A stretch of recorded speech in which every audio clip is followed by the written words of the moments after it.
বাংলাদেশের অন্তর্বর্তী সরকারের আপত্তি থাকা সত্ত্বেও ভারতে অবস্থান করা শেখ হাসিনার সাক্ষাৎকারে শুনানি চলছে। তবে লক্ষণীয় বিষয় হলো বাংলাদেশের সাবেক প্রধানমন্ত্রী শেখ হাসিনার সাম্প্রতিক কয়েকটি সাক্ষাৎকারে পাওয়া যাচ্ছে তাৎপর্যপূর্ণ বিশেষ কিছু ইঙ্গিত। 2 দিন আগে দেওয়া সাক্ষাৎকারে দেখা গেছে তিনি যুক্তরাষ্ট্রকে সরাসরি অভিযুক্ত করার অবস্থান থেকে সরে এসেছেন। চীন ভারত প্রশ্নে ভারতের সঙ্গে ঘনিষ্ঠতার উপর বেশি জোর দিচ্ছেন। সবশেষ সাক্ষাৎকারগুলোর 3টিতে প্রধান উপদেষ্টা অধ্যাপক মোহাম্মদ ইউনূসকে নিয়েও দেখা যাচ্ছে বেশ খানিকটা পরিবর্তিত অবস্থানে। এই 3টি সাক্ষাৎকারই প্রকাশিত হয় ভারতের শীর্ষ 3টি সংবাদ মাধ্যমে। ক্ষমতা ছাড়ার পর ডক্টর ইউনূসের শান্তিপূর্ণ ঠিকানা হতে পারে যুক্তরাষ্ট্র, এমন ইঙ্গিত দিচ্ছেন শেখ হাসিনা। 3টি সাক্ষাৎকারে তিনি উল্লেখ করেন যুক্তরাষ্ট্রের ক্যালিফোর্নিয়ার কথা। বলেছেন অধ্যাপক ইউনূস ক্যালিফোর্নিয়া একজন পরিচিত মুখ, সেখানে দীর্ঘকাল তিনি প্রভাবশালী সুরিতদের সহচর্য উপভোগ করেছেন। প্রশ্ন হলো, অতি সাম্প্রতিক ইন্টারভিউগুলোতে হঠাৎ কেন ক্যালিফোর্নিয়ার উপর জোর দিচ্ছেন শেখ হাসিনা? যুক্তরাষ্ট্রের এই রাজ্যে অধ্যাপক ইউনূসের শান্তিপূর্ণ জীবনের পথরেখা কেন হাজির করছেন? একই সঙ্গে যুক্তরাষ্ট্রের প্রতি তার মনোভাবের পরিবর্তন কিসের ইঙ্গিত দিচ্ছে? বাংলাদেশ সরকার দিল্লিকে শেখ হাসিনার ইন্টারভিউ নিয়ে উদ্বেগ জানানোর পর দেশটির সংবাদ মাধ্যমে আরো বেশি করে কেন ছাপা হচ্ছে সাক্ষাৎকার? নিজের বিরুদ্ধে মামলা নিয়ে কথা বলার চেয়ে কেন আন্তর্জাতিক সম্পর্ক এবং নিজের দৃষ্টিভঙ্গি তুলে ধরার উপর বেশি জোর দিচ্ছেন বাংলাদেশের সাবেক প্রধানমন্ত্রী? বিশেষ করে চীনের সাথে সম্পর্কের ক্ষেত্রে তিনি যে বক্তব্য দিয়েছেন সেটি মিলে যাচ্ছে বাংলাদেশের জন্য মনোনীত নতুন মার্কিন রাষ্ট্রদূত ব্রেন্ট ক্রিস্টেনসেনের কথার সাথে। এসব কি কাকতালীয়, নাকি এর পেছনে আছে কোনো রহস্য? আন্তর্জাতিক সংবাদ মাধ্যমে প্রায় 2.5 সপ্তাহ ধরে শেখ হাসিনার সাক্ষাৎকার প্রকাশের জন্য হিড়িক পড়েছে। শুরুটা হয় 29 অক্টোবর, প্রায় একই সময় এএফপি, রয়টার্স এবং দ্য ইন্ডিপেন্ডেন্টকে 3টি সাক্ষাৎকার প্রকাশের মধ্য দিয়ে। এরপর থেকে প্রায় প্রতিদিনই শেখ হাসিনার বক্তব্য প্রকাশ করছে বিশ্বের প্রভাবশালী বিভিন্ন মিডিয়া।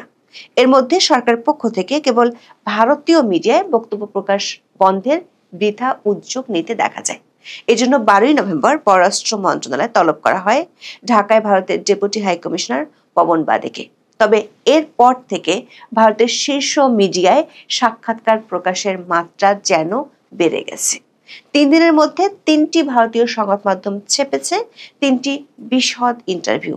সবশেষ 15ই নভেম্বর ভারতের ইন্ডিয়া টুডে এবং ফার্স্ট পোস্ট 2টি সাক্ষাৎকার প্রকাশ করে। এর 2 দিন আগে শেখ হাসিনার বক্তব্য প্রচার করে CNN নিউজ 18। দর্শক, আমাদের বিশ্লেষণ হলো আন্তর্জাতিক বিভিন্ন সংবাদ মাধ্যমে প্রায় 2.5 সপ্তাহ ধরে শেখ হাসিনা যেসব বক্তব্য দিয়েছেন তার থেকে গত 3 দিনে ভারতের 3টি মিডিয়ার সাক্ষাৎকারে নতুন কিছু কথা দেখা গেছে। লক্ষ্য করা যাচ্ছে তাৎপর্যময় কিছু ইঙ্গিত। যুক্তরাষ্ট্রের সঙ্গে দীর্ঘদিনের বৈরী অবস্থা উন্নয়ন চেষ্টার আভাস পাওয়া যাচ্ছে শেখ হাসিনার কথায়। গত বছর জুলাই-আগস্টে সেনাবাহিনীর ভূমিকা নিয়ে দিচ্ছেন রক্ষণশীল বক্তব্য। জুলাই আন্দোলনের সময় সরকারের ভূমিকায় কিছু দুর্বলতার কথা অকপটে স্বীকার করেছেন। সেই সঙ্গে অত্যন্ত তাৎপর্যপূর্ণভাবে অধ্যাপক ইউনূসের প্রতি অত্যন্ত কঠোর মনোভাবের পরিবর্তন আনার ইঙ্গিতও দেখা যাচ্ছে। বলেছেন অধ্যাপক ইউনূসের পরবর্তী শান্তিপূর্ণ বসবাসের সবচেয়ে ভালো জায়গা হতে পারে যুক্তরাষ্ট্রের ক্যালিফোর্নিয়া। ভারতের সংবাদ মাধ্যমে শেখ হাসিনার সবশেষ 3টি ইন্টারভিউ পর্যালোচনা করে আমরা দেখেছি সেখানে নতুন বেশ কয়েকটি বিষয়ে তিনি কথা বলেছেন। এর মধ্যে সবচেয়ে তাৎপর্যপূর্ণময় হিসেবে এসেছে যুক্তরাষ্ট্রের ক্যালিফোর্নিয়া রাজ্যের কথা। এই বিষয়টি তিনি প্রথমে আনেন 13ই নভেম্বর CNN নিউজ 18কে দেয়া সাক্ষাৎকারে। তাকে প্রশ্ন করা হয়, ডক্টর মোহাম্মদ ইউনূস কি পশ্চিমা সমর্থিত একজন নাগরিক মুখোশ যার আড়ালে বাংলাদেশে শাসন ক্ষমতা পরিবর্তনের চেষ্টা হয়েছে, নাকি তিনি কেবল বৃহত্তর এক আওয়ামী বিরোধী জোটের প্রতীক? জবাবে শেখ হাসিনা অধ্যাপক ইউনূসের ক্যালিফোর্নিয়ার সংযোগের বিষয়টি প্রথমবারের মতো সামনে আনেন। বলেন, ডক্টর ইউনূস নিজের অর্থনীতিবিদ পরিচয়ের সূত্রে ক্যালিফোর্নিয়ার স্যালনগুলোতে জনপ্রিয় ছিলেন। এটা কোনো গোপন বিষয় নয়। তবে তিনি কোনো গণতান্ত্রিক শাসন বদলের প্রতীক নন, বরং তার ব্যাপক জনসমর্থনও নেই। এই সাক্ষাৎকার অধ্যাপক ইউনূসের প্রতি অনেকটাই নমনীয় দৃষ্টিভঙ্গি নিতে দেখা যায় শেখ হাসিনাকে। দাবি করেন শান্তিতে নোবেলজয়ী অধ্যাপককে ব্যবহার করেছে বাংলাদেশের উগ্রপন্থী গোষ্ঠী। প্রশ্নের উগ্রপন্থীরা ডক্টর ইউনূসকে সামনে এনে ব্যবহার করছে। এই উগ্রপন্থীরা বাংলাদেশে একটি সাম্প্রদায়িক প্রতিশোধ পরায়ণ এবং সামাজিকভাবে পশ্চাৎমুখী এজেন্ডা বাস্তবায়নের চেষ্টা করছে। দর্শক, গত 15 মাসে শেখ হাসিনা দলীয় বিভিন্ন বক্তব্যে অধ্যাপক ইউনূসকে কঠোর ভাষায় অভিযুক্ত করেছেন। তবে মিডিয়ায় আনুষ্ঠানিক সাক্ষাৎকারে এই প্রথম তিনি বললেন অধ্যাপক ইউনূস উগ্রপন্থী গোষ্ঠীর হাতে ব্যবহৃত হচ্ছেন। যুক্তরাষ্ট্রে, বিশেষ করে ক্যালিফোর্নিয়া, ডক্টর ইউনূস সুপরিচিত ব্যক্তিত্ব বলেও প্রথমবারের মতো উল্লেখ করেন শেখ হাসিনা। মজার বিষয় হলো, এই ধরনের একই বক্তব্য 2 দিনের মাথায় আরো 2টি ভারতীয় সংবাদ মাধ্যমে দিতেন শেখ হাসিনা। ইন্ডিয়া টুডে এবং ফার্স্ট পোস্টে 15 নভেম্বর প্রকাশ হয় এই 2টি সাক্ষাৎকার। সেখানেও ডক্টর ইউনূস প্রশ্নে অনেকটা নমনীয় অবস্থান দেখা যায়। সেই সঙ্গে আরো বিস্তারিতভাবে এসেছে ক্যালিফোর্নিয়ার প্রসঙ্গ। ইন্ডিয়া টুডের একটি প্রশ্ন ছিল, ডক্টর ইউনূসের পৃষ্ঠপোষক কারা এবং তিনি কি আপোষ করছেন বা আপোষ করে ফেলেছেন? জবাবে শেখ হাসিনা অন্তর্বর্তী সরকারের সময় উগ্রপন্থীদের হাতে দেশ শাসনের ক্ষমতা চলে যাওয়ার অভিযোগ করেন। বলেন, অধ্যাপক ইউনূস এবং তার সঙ্গীরা জনগণের সেবার চেয়ে ক্ষমতা আঁকড়ে ধরতেই বেশি আগ্রহী। ডক্টর ইউনূস বাংলাদেশের গণতান্ত্রিক ব্যবস্থা ভেঙে ফেলেছেন এবং উগ্রপন্থীদের পেছনের দরজা দিয়ে দেশ শাসনের সুযোগ দিয়েছেন। বাংলাদেশের সাবেক প্রধানমন্ত্রী এরপরই তোলেন ক্যালিফোর্নিয়ার প্রসঙ্গ। বলেন, ডক্টর ইউনূস বহু বছর ক্যালিফোর্নিয়ায় বসবাস করেছেন। তিনি পশ্চিমা রাজনৈতিক অভিজাতদের কাছে এক মূল্যবান ডিনার পার্টির অতিথি হিসেবে বিবেচিত ছিলেন। পশ্চিমা বন্ধুরা অধ্যাপক ইউনূস সম্পর্কে ভুল ধারণা করেছিলেন দাবি করে শেখ হাসিনা বলেন, অধ্যাপক ইউনূস উদার নৈতিক মূল্যবোধে পরিচালিত হবেন বলে তারা ধারণা করেছিলেন। অথচ তার শাসনামলের বাস্তবতা হলো, তিনি রাজনৈতিক প্রতিদ্বন্দ্বীদের দমন করার জন্য সংবিধানকে বিকৃত করতে এবং ভিন্ন মতকে স্তব্ধ করতে দ্বিধা করেননি। তার শাসন উগ্রপন্থী গোষ্ঠীর উপর দাঁড়িয়ে আছে, যারা বাংলাদেশের ধর্মনিরপেক্ষ গণতান্ত্রিক ভিত্তি ভেঙে ফেলতে চায়।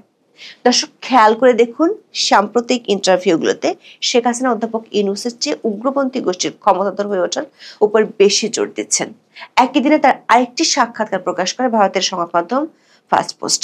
সেখানে বাংলাদেশের সাবেক প্রধানমন্ত্রী অনেকটা স্পষ্ট করে অধ্যাপক ইউনূসের অসহায়ত্ব তুলে ধরেন। বলেন, আগামীতে অধ্যাপক ইউনূসের শান্তিতে বসবাসের জন্য সবচেয়ে উপযুক্ত জায়গা হতে পারে যুক্তরাষ্ট্রের ক্যালিফোর্নিয়া।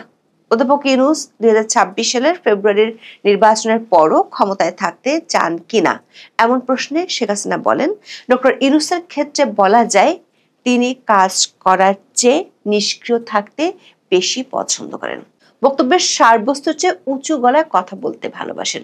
কোনো বাংলাদেশি তাকে ভোট দেওয়ার সুযোগ কখনো পায়নি।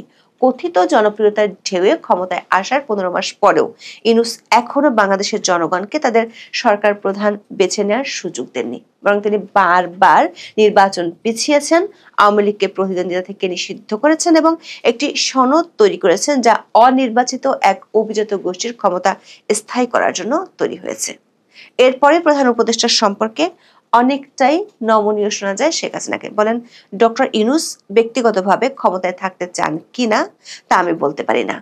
তিনি তার দায়িত্বের নিয়ন্ত্রক হিসেবে নেই এবং স্পষ্টতই এমন বিশৃঙ্খলা উপভোগ করছেন না। তিনি হয়তো ক্যালিফোর্নিয়া তার আগের আরামদায়ক জীবনে ফিরে যেতে চাইতে পারেন। তবে যারা তাকে ভর দিয়ে সামনে রেখেছে সেই উগ্রপন্থীরা নিশ্চয়ই ক্ষমতা ছাড়ার ইচ্ছা রাখে না। দর্শক, এই সাক্ষাৎকারে শেখ হাসিনা আগের তুলনায় অনেকটাই নরম হয়েছেন ডক্টর ইউনূসের প্রতি। দাবি করেছেন প্রধান উপদেষ্টার হাতে সিদ্ধান্ত নেওয়ার ক্ষমতা তেমন নেই, তাকে ব্যবহার করেছে উগ্রপন্থীরা।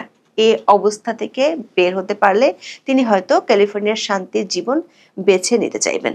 প্রশ্ন হলো, ভারতীয় সংবাদ মাধ্যমকে দেয়া টানা 3টি সাক্ষাৎকারী শেখ হাসিনা কেন আনছেন ক্যালিফোর্নিয়ার প্রসঙ্গ? অধ্যাপক মোহাম্মদ ইউনূসের বিষয়ে অনলাইনে ছড়িয়ে থাকা তথ্যে দেখা যাচ্ছে যুক্তরাষ্ট্রের প্রভাবশালী মহল, বিশেষ করে ডেমোক্র্যাটদের সঙ্গে তার দীর্ঘদিনের সুসম্পর্ক রয়েছে। আবার সেখানে বেশ জাঁকজমকপূর্ণভাবে পরিচালিত হচ্ছে তার অনেকগুলো সামাজিক ব্যবসা উদ্যোগ। অনুসন্ধানে আমরা দেখেছি যুক্তরাষ্ট্রের বিভিন্ন রাজ্যের মধ্যে ক্যালিফোর্নিয়ার সবসময় ডেমোক্র্যাটদের ঘাঁটি হিসেবে পরিচিত। বর্তমানেও সেখানকার গভর্নর একজন ডেমোক্র্যাট। আবার এই রাজ্যে অধ্যাপক ইউনূসও ব্যাপকভাবে সমাদৃত। ক্যালিফোর্নিয়া তার বেশ কিছু সামাজিক ব্যবসা মডেল ও ক্ষুদ্র ঋণ কার্যক্রম অনেকদিন ধরে পরিচালিত হচ্ছে। রয়েছে গ্রামীণ ফাউন্ডেশন এবং গ্রামীণ আমেরিকার বেশ কিছু শাখা। এর মধ্যে 2010 সালে গ্রামীণ আমেরিকার $1 মিলিয়ন তহবিলের যোগান দেয় সিলিকন ভ্যালি ব্যাংক। এই ব্যাংকের সদর দপ্তরের অবস্থান ক্যালিফোর্নিয়ার সান্টা ক্লারায়। রাজ্যটির বিভিন্ন বিশ্ববিদ্যালয়ে অধ্যাপক ইউনূসের বক্তব্যের তথ্য ছড়িয়ে আছে অনলাইনে। প্রশ্ন হলো, অধ্যাপক ইউনূসের ডেমোক্র্যাট সংযোগ এবং ক্যালিফোর্নিয়ার ব্যাপক প্রভাব মাথায় রেখে কি তার শান্তির ঠিকানা হিসেবে রাজ্যটির কথা বারবার সামনে আনছেন সাবেক প্রধানমন্ত্রী শেখ হাসিনা। এর মাধ্যমে তিনি বিশেষ কোনো ইঙ্গিত দিতে চাইছেন। সাম্প্রতিক সাক্ষাৎকারে যুক্তরাষ্ট্রের বর্তমান প্রেসিডেন্ট ডোনাল্ড ট্রাম্পের সঙ্গে নিজের ঘনিষ্ঠতার কথাও বারবার তুলে ধরেছেন শেখ হাসিনা। সেই সঙ্গে বলেছেন, বাংলাদেশের রাজনৈতিক পরিবর্তনের সঙ্গে রাষ্ট্র হিসেবে যুক্তরাষ্ট্রের কোনো দায় নেই। এসব বক্তব্যের সঙ্গে অধ্যাপক ইউনূসের পরবর্তী সম্ভাব্য ঠিকানার উল্লেখের কোনো সম্পর্ক আছে কিনা সেটি এখন বড় প্রশ্ন। দর্শক, ভূ রাজনৈতিক প্রেক্ষাপটে শেখ হাসিনা তার সাক্ষাৎকারগুলোতে ভারত বাংলাদেশ সম্পর্ক এবং চীনের সঙ্গে নতুন করে সখ্যতা নিয়ে গুরুত্বপূর্ণ সতর্কবার্তা দিয়েছেন। শেখ হাসিনা ভারতকে বাংলাদেশের সবচেয়ে গুরুত্বপূর্ণ সম্পর্ক এবং প্রাচীনতম বন্ধু হিসেবে অভিহিত করেছেন। তিনি ডক্টর ইউনূসের পররাষ্ট্রনীতির সমালোচনা করে সতর্ক করে দিয়েছেন যে ভারতের কাছ থেকে বিপজ্জনক বিচ্ছিন্নতা দেশের কৌশলগত সম্পর্ককে দুর্বল করেছে। শেখ হাসিনা দাবি করেছেন, তার সময়ও বাংলাদেশ, ভারত ও চীন উভয়ের সঙ্গেই শক্তিশালী সম্পর্ক বজায় রেখেছিল। তবে তিনি ইউনূস প্রশাসনের চীনমুখী হওয়ার প্রেক্ষাপট নিয়ে উদ্বিগ্ন। তিনি দৃঢ়ভাবে বলেছেন যে চীনের সঙ্গে কোনো পরিমাণ সম্পৃক্ততাই ভারতের সঙ্গে বাংলাদেশের এই মৌলিক সম্পর্ককে প্রতিস্থাপন করতে পারে না। দর্শক, শেখ হাসিনা তার সবশেষ সাক্ষাৎকারগুলোতে চীন সম্পর্কে যে বার্তা দিয়েছেন তার সাথে মিল খুঁজে পাওয়া যায় বাংলাদেশের জন্য মনোনীত মার্কিন রাষ্ট্রদূত ব্রেন্টের কথায়। ব্রেন্ট গত 24 অক্টোবর সিনেটে হিয়ারিং এর সময় দেয়া বক্তব্যে বলেছিলেন, ঢাকায় এলে প্রতিরক্ষা সহ নানা ক্ষেত্রে চীনের দিকে ঝুঁকে পড়ার ঝুঁকির বিষয়টি বাংলাদেশের কাছে স্পষ্টভাবে তুলে ধরবেন। গত 2রা সেপ্টেম্বর বাংলাদেশের পরবর্তী রাষ্ট্রদূত হিসেবে ব্রেন্ট ক্রিস্টেনসেনকে মনোনীত করেন যুক্তরাষ্ট্রের প্রেসিডেন্ট ডোনাল্ড ট্রাম্প। 24 অক্টোবর শুনানিতে রিপাবলিকান পার্টির সিনেটর পিট রিকার্স বাংলাদেশ চীন সম্পর্ক, বিশেষ করে দুই দেশের ক্রমবর্ধমান সামরিক সহযোগিতা নিয়ে ব্রেন্ট ক্রিস্টেনসেনকে প্রশ্ন করেছিলেন। জবাবে ব্রেন্ট ক্রিস্টেনসেন বলেন, দক্ষিণ এশিয়ায় চীনের প্রভাব নিয়ে এই উদ্বেগের সঙ্গে তিনি একমত। তার মনোনয়ন নিশ্চিত হলে বাংলাদেশের সরকার ও সামরিক বাহিনীর সঙ্গে সরাসরি কথা বলবেন বলে জানিয়েছেন। যেখানে চীনের কর্মতৎপরতা, তাদের সামরিক বাহিনীর সঙ্গে সম্পৃক্ততা, তাদের সামুদ্রিক এলাকায় কার্যক্রম ও গুরুত্বপূর্ণ অবকাঠামোয় চীনের ভূমিকার ঝুঁকি স্পষ্টভাবে তুলে ধরা হবে। দর্শক, বাংলাদেশের রাজনীতি এখন এমন একটি দাবা খেলার মতো যেখানে একজন প্রভাবশালী খেলোয়াড় সাময়িকভাবে বোর্ড থেকে উঠে গেছেন, কিন্তু তিনি স্বীকার করেননি যে তাকে চেকমেট করা হয়েছে, বরং তিনি বোর্ডের বাইরে থেকে ক্রমাগত চাল দিচ্ছেন, আর সে চালের সাথে মিলে যাচ্ছে বিশ্বের পরাশক্তিদের চালগুলো। মানচিত্র চ্যানেলে আপনাদের সামনে নতুন করে হাজির হলাম। কেন প্রায় 3 মাস মানচিত্র চ্যানেল থেকে নানান ধরনের বিশ্লেষণ করা থেকে দূরে ছিলাম? শুধু মানচিত্র থেকে নয়, আমার পেশাগত জীবন কিংবা পারিবারিক জীবন থেকেও অনেক অনেক দূরে থাকতে হয়েছে। কোথায় ছিলাম এই প্রায় 3 মাস, 2.5 মাসের বেশি সময়? সেটিও নতুন করে কিছু বলার নেই, আপনারা বলতে গেলে প্রায় সবাই জানেন। যারা জানেন না তাদের উদ্দেশ্যে শুধু এটুকুই বলতে পারি, এই যে 2.5 মাসের বেশি সময় আমাকে কারাগারে থাকতে হয়েছে। এবং এই মুহূর্তে যদি কেউ আমাকে দেশের অন্যতম শীর্ষ সন্ত্রাসী হিসেবে ট্রিট করেন বা শীর্ষ সন্ত্রাসী হিসেবে আখ্যা দেন, আমার মনে হয় তারা ভুল কিছু করবেন না। তার কারণ খোদ রাষ্ট্র আমাদেরকে অন্যতম শীর্ষ সন্ত্রাসী হিসেবে চিহ্নিত করার চেষ্টা করছে। এ বিষয়ে আজ সামান্য কিছু বলবো। তার আগে যারা আমার মুক্তির দাবিতে সোচ্চার ছিলেন, দেশে বিদেশে নানান পর্যায়ে সামাজিক যোগাযোগ মাধ্যমে যেসব সাংবাদিকেরা আমাদের আটক হওয়াকে কেন্দ্র করে নানান ধরনের প্রশ্ন তুলেছেন, আমাদের মুক্তির দাবি করেছেন, তাদের প্রতি আমার সশ্রদ্ধ চিত্তে কৃতজ্ঞতা। এবং একই সঙ্গে যারা আমার আইনজীবী হিসেবে দক্ষতার সঙ্গে অন্তত জামিনের জন্য লড়াই করেছেন, তাদের প্রতিও আমার কৃতজ্ঞতা। জামিনে কিন্তু মুক্ত হয়নি, জামিনে আপাতত ছাড়া পেয়েছে। প্রশ্ন হচ্ছে, কেন আমাদেরকে আটক করা হলো? কেন আমরা নিজেদেরকে অন্যতম শীর্ষ সন্ত্রাসী বলছি? তার কারণ গত 28শে আগস্ট, শুধু এটুকু বলি, মনে করিয়ে দিই, যারা জানেন না তাদের উদ্দেশ্যে, ঢাকা রিপোর্টার্স ইউনিটিতে মঞ্চ ৭১-এর মুক্তিযুদ্ধ এবং সংবিধান বিষয়ক যে অনুষ্ঠান ছিল, সেই অনুষ্ঠানে আমি একজন সাংবাদিক হিসেবে উপস্থিত ছিলাম এবং একই সঙ্গে সেখানে একজন আমন্ত্রিত অতিথি হিসেবে উপস্থিত ছিলাম দুই কথা বলার জন্য। তারপর কি হলো? তারপরেরটা তো অবশ্যই ইতিহাস।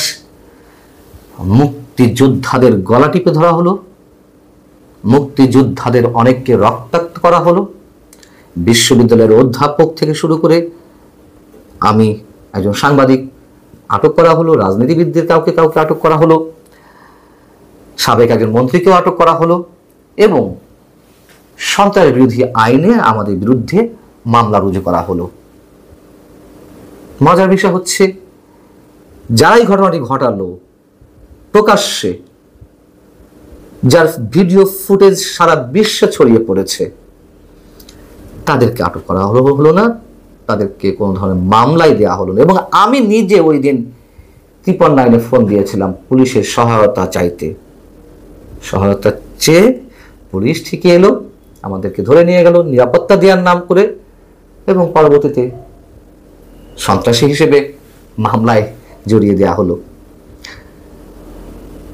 আরো মজার কথা হচ্ছে, শুধু ওই দিন যারা মব ঘটিয়েছেন তাদের প্রসঙ্গ ছাড়াও মঞ্চ ৭১-এর ওই দিনের অনুষ্ঠান যাতে না হতে পারে তার জন্য সরাসরি হুঁশিয়ারি উচ্চারণ করা হয়েছিল কোনো কোনো সংগঠনের ব্যানার থেকে। এবং দেশে বিদেশে থেকে যারা জঙ্গিবাদকে চরমপন্থাকে মবকে উৎসাহিত করছেন, তারাও ফেসবুকে ওপেন স্ট্যাটাস দিয়েছিল, হুমকি দিয়েছিল, দেখে কিভাবে মঞ্চ ৭১ অনুষ্ঠান করতে হয়। এর আগে আপনাদের একটু মনে করিয়ে দিই, ব্যক্তিগতভাবে আমার বিরুদ্ধে অসংখ্য কন্টেন্ট করা হয়েছে একটি সংঘবদ্ধ চক্রের পক্ষ থেকে আমাকে আটকের দাবি জানিয়ে, আমার ব্যাংক ব্যালেন্স খতিয়ে দেখার দাবি জানিয়ে সরকারের কাছে তারা এসব দাবি জানিয়ে নানান ধরনের বক্তব্য উপস্থাপন করেছে। এবং সেই জায়গা থেকে আমার যারা শুভনোধ্যায়ী, আমার যারা শুভাকাঙ্ক্ষী, আমার যারা সহকর্মী, তারা আশঙ্কা প্রকাশ করে আসছিলেন যে কোনো সময় আমাকে আটক করা হতে পারে। আমি নিজেও এসব বিষয় নিয়ে সম্ভবত 2টি কন্টেন্ট করেছি।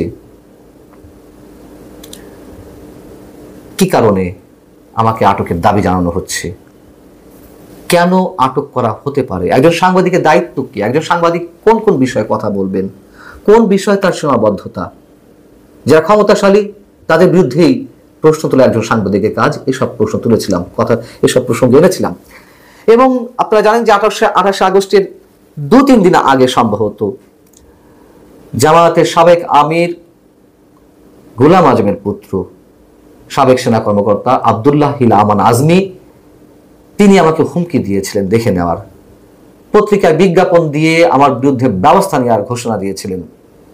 সেই জায়গা থেকেও নতুন করে আশঙ্কা সৃষ্টি হলো, আশঙ্কাটি তীব্র হলো, আমাকে আটক করা হতে পারে। তাহলে কি প্রশ্ন করব, যে কোনো উপায়ে আমাকে আটক করার কোনো পরিকল্পনা থেকেই 28 আগস্ট এই ঘটনা কাজে লাগানো হয়েছে? কি অপরাধ ছিল এই আয়োজকদের এই অনুষ্ঠানের? মুক্তিযুদ্ধ নিয়ে কথা বলা যাবে না, সংবিধান নিয়ে কথা বলা যাবে না, আর তো অনেকে বলছে, কিন্তু ওই অনুষ্ঠানের আয়োজকদের বা ওই অনুষ্ঠানে যারা উপস্থিত ছিলেন তাদের অপরাধ কি ছিল? এবং আমাদেরকে যে সন্ত্রাস বিরোধী আইনে মামলা দেওয়া হলো আমাদের বিরুদ্ধে, সেই আইনে কি বলা হয়েছে? সেই আইনে বলা হয়েছে স্পষ্টভাবে যে সন্ত্রাস বিরোধী আইনটি যেভাবে তৈরি হয়েছে তার বিভিন্ন ধারায় এভাবে উল্লেখ আছে, যদি কারো কর্তৃক রাষ্ট্রীয় সম্পদ ধ্বংসপ্রাপ্ত হয় তিনি সন্ত্রাস বিরোধী মামলায় মামলার আসামি হিসেবে অভিযুক্ত হতে পারেন। কোন সম্পদ সেদিন নষ্ট করা হয়েছিল? আরো মজার বিষয় হচ্ছে, ওই মামলার এজাহারে উল্লেখ করা হলো যে আমরা নাকি সরকার উৎখাতে ষড়যন্ত্র করছিলাম। এটা নিয়েও অনেক কথা হয়েছে, নতুন করে কিছু বলার নেই। ঢাকা রিপোর্টার্স ইউনিটির মতন প্রকাশ্য একটি অনুষ্ঠানে কেমন ভাবে ষড়যন্ত্র হতে পারে? ষড়যন্ত্র তো হবে রাতের অন্ধকারে গোপন কোনো স্থানে। আরো মজার বিষয় হচ্ছে, আমার বিরুদ্ধে যখন রাষ্ট্রপক্ষ থেকে অ্যাপিল করা হলো যে আমার উচ্চ আদালতে যে যে জামিন করা হয়েছে না, জামিন মঞ্জুর করা হয়েছে, তার বিরুদ্ধে স্টে অর্ডারের জন্য রাষ্ট্রপক্ষ থেকে দাবি জানানো হলো সুপ্রিম কোর্টের অ্যাপিলেট ডিভিশনে যে আমরা নাকি সশস্ত্র বিপ্লব করতে চেয়েছিলাম। কি অদ্ভুত কথা, সশস্ত্র বিপ্লব। এগুলো নিয়ে বিশেষ কিছু বলার নেই। এবং নিশ্চয়ই মামলা চলমান, তার তদন্ত নিশ্চয়ই 2, 2.5, 3 মাসে হয়নি। কেন হয়নি? তার মানে বোঝা যায় যে আমাদের কি কারণে আটক করা হচ্ছে সেটা নিয়ে নানান ধরনের প্রশ্ন উঠতে পারে। মঞ্চ 71-এর অনুষ্ঠান নিয়ে নেত্র নিউজের পক্ষ থেকে একটি ভিডিও কন্টেন্ট তৈরি করা হয়েছে আমাকে নিয়ে।